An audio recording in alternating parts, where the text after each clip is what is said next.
Hello வணக்கம், இது உங்கள் சிவி ஜோன்ஸ். எல்லாரும் எப்படி இருக்கீங்க? இப்போ பார்த்தீங்கன்னா சம்பவம் நினச்சேன், என்னடா இது திடீர்னு கமருதீன் அரோரா இருந்து கிட்ட இங்கே வந்து பேசுகிறாரு. அதுவும் கமருதீனை பற்றி என்ன சொல்கிறதுன்னு தெரியல.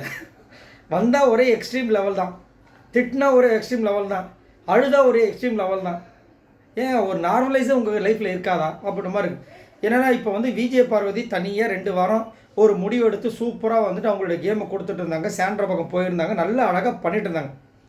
நடுவில் திடீர்னு என்னாச்சு, கமருதீனுக்கு வந்து சாண்ட்ரா சொன்ன விஷயங்கள், அதுக்கப்புறம் அரோரா திட்டின விஷயங்கள் எல்லாம் வந்து கடைசியில் வந்து திடீர்னு என்ன பண்ணார், சனிக்கிழமை எபிசோடில் வந்துட்டு விஜய் பார்வதி பக்கத்தில் அவராக வந்து உட்காந்தார்.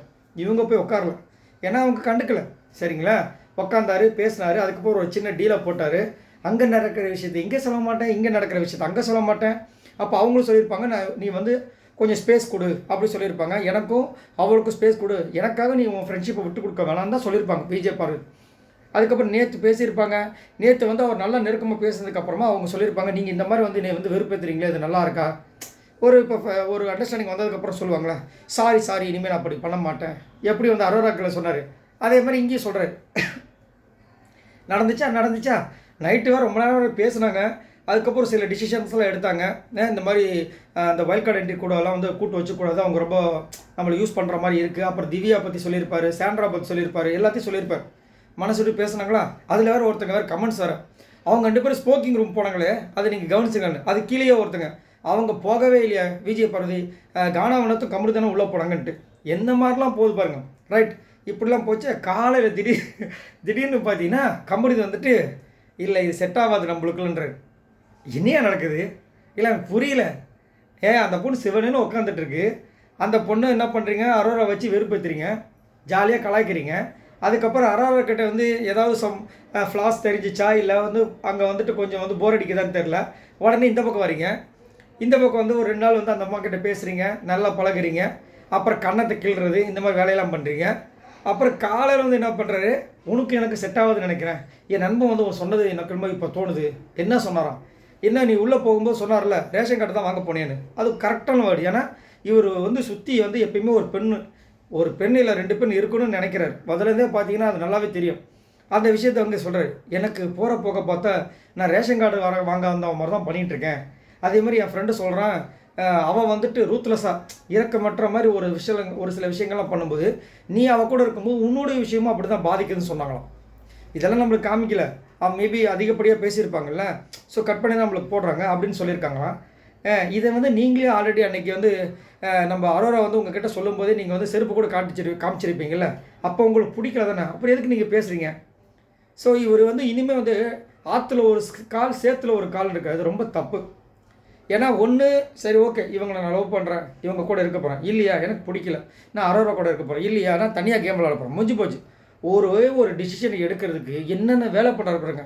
இது வந்து கமருதீனோட கேரக்டர் உண்மையிலே வந்து ஸ்பாயில் பண்ணுது. அது வெளியில் பார்க்குறதுக்கு நல்லா இல்லை.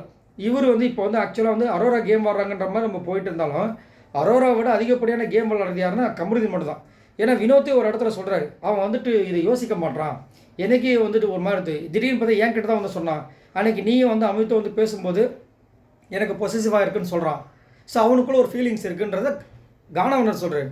ஸோ அங்கேயும் வந்து சொல்கிறாரு, அரோரா கிட்டையும் கடலை போடுறாரு, இங்கேயும் வந்து கடலை போடுறாரு. அதுக்கப்புறம் விஜய் பார்வதிக்கிட்டே வந்து மனசு நோக்கிற மாதிரி உனக்கு எனக்கு செட் ஆகுது. அது மட்டும் இல்லாமல் அவங்க ஃப்ரெண்டு சொல்கிறாங்க, எப்போ அவங்க 2 பேரும் செட் ஆகும், அந்த பொண்ணு எக்ஸ்ட்ரீம் கோவப்படுது, நீ எக்ஸ்ட்ரீம் கோவப்படுற, எப்படி லைஃப்பில் செட் ஆவீங்கன்றான்.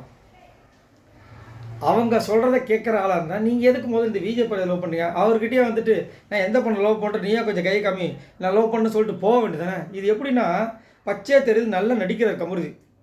இது வந்துட்டு ஒரு செட்டே ஆகாத ஒரு விஷயம். இந்த மாதிரி வந்து அதாவது நான் ரொம்ப நல்லவன், நான் ரொம்ப இன்னசென்ட்டு, அதனால தான் நான் அரோரா கிட்டேயும் பேசுகிறேன், விஜய் பார்வதிக்கிட்டையும் பேசுகிறேன், என்னைய பாருங்கள் நான் ரொம்ப நாள். அதனால தான் அமித்தும் அவர் என்ன சொல்கிறாரு, அவர் ரொம்ப பாவம், அவருடைய கேம் வெளியே வராத காரணமே விஜய் பார்வதியாம். இவர் அடுத்தது இனியா நடக்குது, அவர் உள்ளே வந்துட்டு அப்பப்போ வெளியே போயிட்டுருக்காரு. ஏதோ அந்த பிக் பாஸ் வீட்டுக்குள்ள சுரேஷ் சக்கரவர்த்தி 3 நாள் வாட்டி வந்துட்டு போவார், அந்த மாதிரி இவர் வந்துட்டு விஜய் பார்வதி பார்க்குறது, அப்புறம் திரும்ப வந்துட்டு அரோரா கிட்டே போயிடுது, திரும்ப அவரே வந்து வர்றது, இல்லை நான் பண்ண தப்புன்னு சொல்கிறது, அப்புறம் திரும்ப நான் பண்ண தப்புன்னு இந்த பக்கம் போயிடுது. ஒன்றும் சொல்கிறதுக்கு இல்லை. வந்துட்டு இந்த மாதிரி சொல்லும்போது விஜய் பார்வதி சொல்கிறாங்க, எக்ஸ்பிளைன் பண்ணுறாங்க, இல்லை நீ அதை உன் ஃப்ரெண்டுக்கு நீ தான் எக்ஸ்பிளைன் பண்ணோம், அவன் வந்து என்னுடைய லவ்வர் மாதிரி, நான் உங்ககிட்ட பழகிறது வேறு, அவகிட்ட பழகிறது வேறு, நான் 2 பேருக்கு ஈக்குவலாக தான் நான் கொடுப்பேன் டைமிங்கு, அதனால் நீங்கள் வந்து அதை போட்டு குழப்பிக்காதீங்க அப்படி நீ தான் எக்ஸ்பிளைன் பண்ணுவோம். அந்த பாயிண்ட்டை வச்சு தான் அடிப்பாங்க. நம்ம தான் அதை வந்து இது பண்ணணும் அது பண்ணுன்றாங்க. அவர் மண்டை ஆட்டிட்டு போகலாம் பேசலாம் அப்படின்ட்டு போயிட்டார். முடிஞ்சு போச்சு. ஸோ அந்த காதலுக்கு நைட்டு தான் வந்து மலர்ந்தது. காலையிலேருந்து முற்றுப்புள்ளி வச்சிட்டாங்க. சந்தோஷம். ஆளாளுக்கு போங்க கிளம்பி போ அவங்கவுங்க வேலையை பாரு அப்படின்ற மாதிரி இருந்துச்சு. ஸோ இதை பற்றி உங்களோட கருத்தில் சொல்லுங்கள். பாய் நண்பர்களே.